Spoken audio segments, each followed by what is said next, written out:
Sort of the burnt flavor that you get at Starbucks, that's just because they're over roasting. They're burning the fuck out of the coffee. So it's not even fresh. It's not fresh, of course.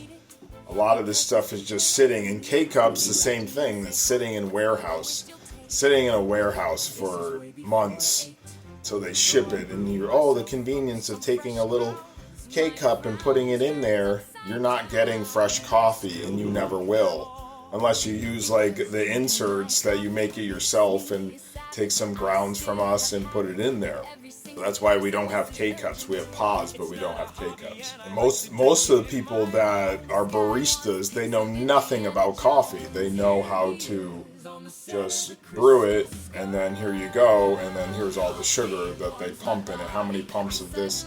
And that's why you need all of that to actually make it through the day, because the stale coffee you're getting from like a Starbucks and paying $7 or $8 or $9 for that is just sugar. So that's what's driving you through the day, and that's why you're getting that crash, because it's just sugar. So you go, and you might have a few of these a day to actually make it to 5 o'clock. When you do our coffee and you actually brew it and you actually make it into a bulletproof coffee, you're going to only need one to make it through the day, and you're going to be able to go. This is how I'm able to perform at such high levels, because I take fresh coffee and I make it into a bulletproof coffee, and then I'm able to perform until 10 or so at night or whatever time. I'm usually in bed 8 or 9. Sometimes I'm up writing until 10. The problem with a lot of people, they get a business and they don't educate themselves, or they don't even have passion. They just want to make money, so they don't learn why their business is different than everyone else's business. You see, they're just the same.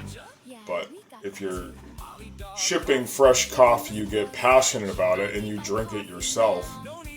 We drank some Panera yesterday, big mistake, and you can taste it on your tongue. It tastes like chemicals or like a Diet Coke.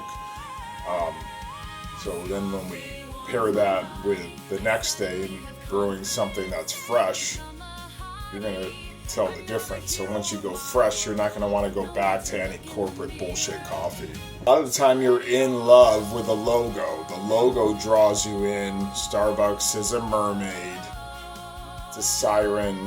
It sings so beautifully that it lures in the sailors and gets them addicted, or the coffee drinkers, and it gets them addicted. They're not addicted to the coffee, they're addicted to the sugar. And when I make my own fresh coffee, I barely put any sugar in it. So no, the flavor shouldn't come from some chemical that's sprayed on the beans. It should actually come from the beans itself. Notice how I don't have a lot of writing on this, just the logo and where it's sourced from. They hit you with all kinds of writing all throughout the packaging. You think, oh, it's Panera, I should get it because I like to eat at Panera. But no, it doesn't make it fresh. That's where a lot of people go with a flavor, because they don't really like the taste of coffee. If they tasted fresh coffee, they'd be like, oh, this is actually really good. There's no bitter flavor here at all. So that's why I started going with hazelnut years ago. I'm like, oh, I kind of like the taste of hazelnut. But there is no hazelnut flavor. The flavor actually comes from the cherry of the coffee and where you're growing it. I'm telling you, you only have 2 weeks. You have 2 weeks to drink your fresh coffee, not a year like they would put on the label. Like, oh, it's fine. It's a year. It's only so when you pick it up, it's still good. It's still good. That's what they want you to say, and keep drinking it and then go out and buy some more. Oh, we just finished your coffee a year later. No, it's not fresh, and we don't know when this was ground. We have no idea. When you order from us, we either send you the whole bean if you want whole bean and that's fresh, or you get grounds and that's fresh as well. You're going to get a little bit more fresh coffee if you get the whole bean, because you're going to be grinding it at home and then putting it right in your coffee maker like I just did. most people like the quick and easy approach because when you're out on the road and you're late for work, you're going to go to Dunkin', you're going to go to McDonald's, you're going to go to Starbucks. Starbucks isn't really that quick, I don't think. But they prey on that you're going to buy something from the store right there when you're buying everything else. It's a one-stop shop. That's why you see these big businesses like Home Depot or a Best Buy or a Target. They've all popped up because people don't want to go to 5 or 6 different stores to get all of their stuff. Or an Amazon where you can just hit one button.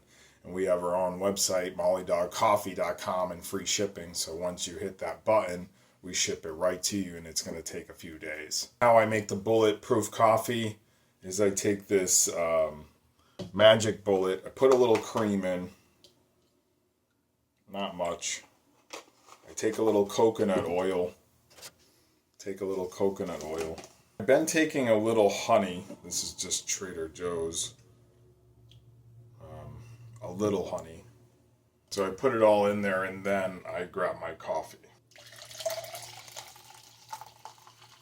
Blend this all up.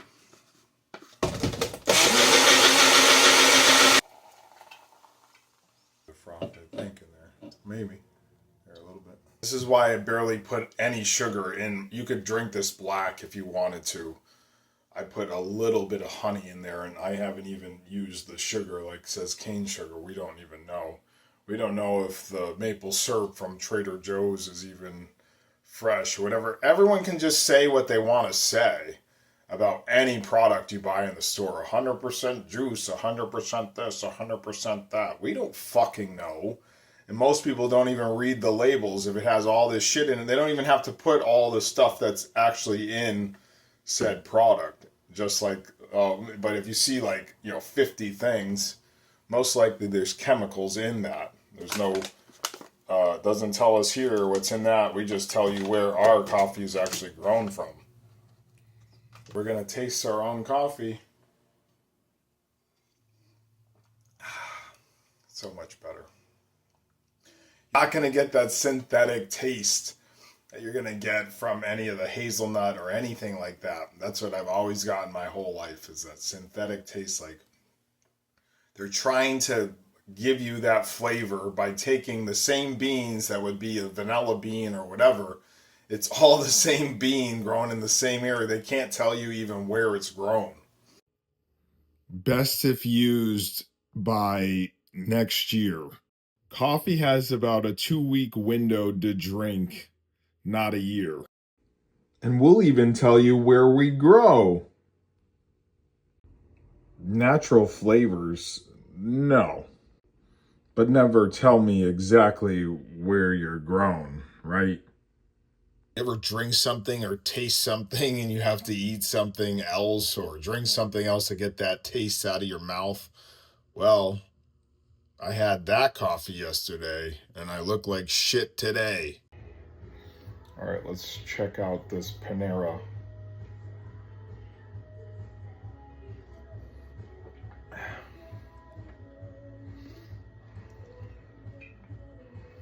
I'm not loving it. Oh, and my mouth tastes like chemicals because hazelnut coffee is spritzed to give you that flavor of hazelnut. No, that's fresh coffee. Those companies will sell you a 12-ounce bag. We do have 5-pound bags and 12-pound bags. I don't want it. Your coffee shouldn't hit the back of your throat and go, ah, ah, ah, ah. That's what the coffee did yesterday with Panera. And now, once you go back to your own coffee, you're like, oh my God, I missed you.